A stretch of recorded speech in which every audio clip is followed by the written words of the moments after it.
Hello again, everyone. This video is gonna be a story time of the moment I knew I was accepted in KI. Keep watching if you wanna hear more about my experience and what I did in the next days. Nothing can stop me, I'm all the way up. All the way up. So the story begins in me being at the doctor and seeing the notification on my phone, an email from university admissions. I checked it immediately and I became so happy, but I couldn't tell anyone because I had to go to my appointment. That day I also found out that I needed glasses, so it was like a big revelation day.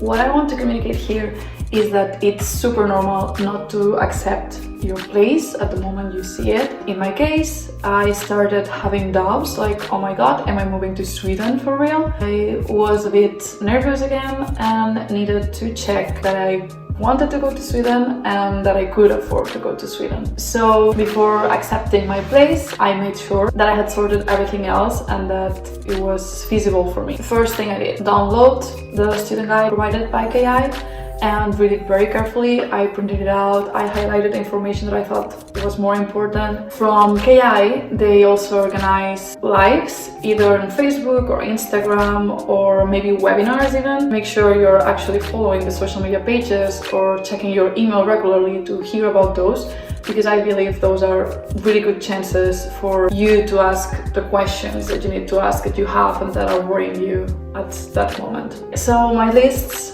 were: first, list of websites to find accommodation; second, the list of things I needed to sort out before arriving to Sweden; and finally, the list of things I would need to do once I arrived to Sweden. Before proceeding into the lists now, I have a clarification to make. As you might have guessed for my accent, I am Spanish, so I am European. So all the advice I'm giving in this video would be more applicable if you're also European, because I didn't have to apply for a visa, for example. But you can still watch to hear about my experience and my lists. What was worrying me the most at that point was accommodation.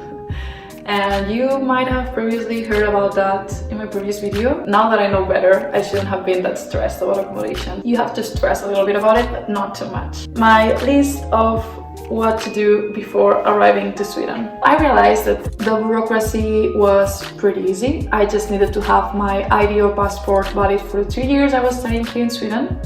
Easy.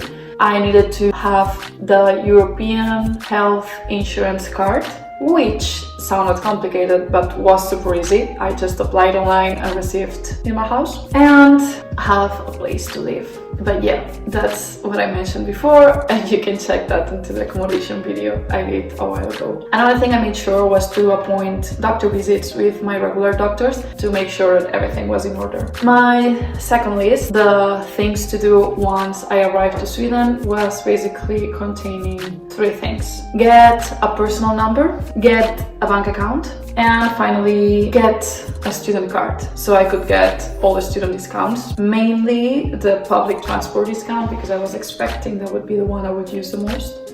But it's been really useful for a lot of different places. One by one. In order to get the personal number, you just need to go to the tax agency website, Skatteverket. There's information there about the procedure you have to follow. My personal advice, and learning from my mistakes, is that even though you're a European citizen and have an ID card, bring your passport if you can. You will save a lot of problems. You need a personal number. It's like your number that registers you as a citizen in Sweden.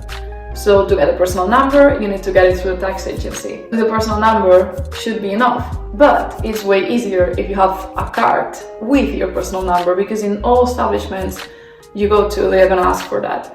So to get the card, you need the passport. For the bank account, it's a bit optional because you can definitely manage with just paying with your credit card. But if you're planning on getting a job and earning some money, it's way easier, of course, if you have a bank account in Sweden, and also you will be able to use this thing called Swish. Everything is way more smooth if you have a bank account in the country where you're living in. I just needed my ID, proof that I was a student, my ID card. And they ask you questions about like, well, how are you gonna earn money? What are you gonna do with the money? To make sure everything's alright and that you're not part of the mafia. And finally, for the student card, I honestly don't remember how I fixed that.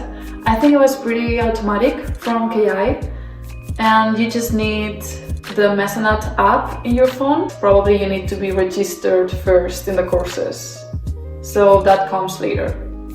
That's why it's part of when you're in Stockholm. Finally, the last thing I was considering before accepting my place was my budget, of course.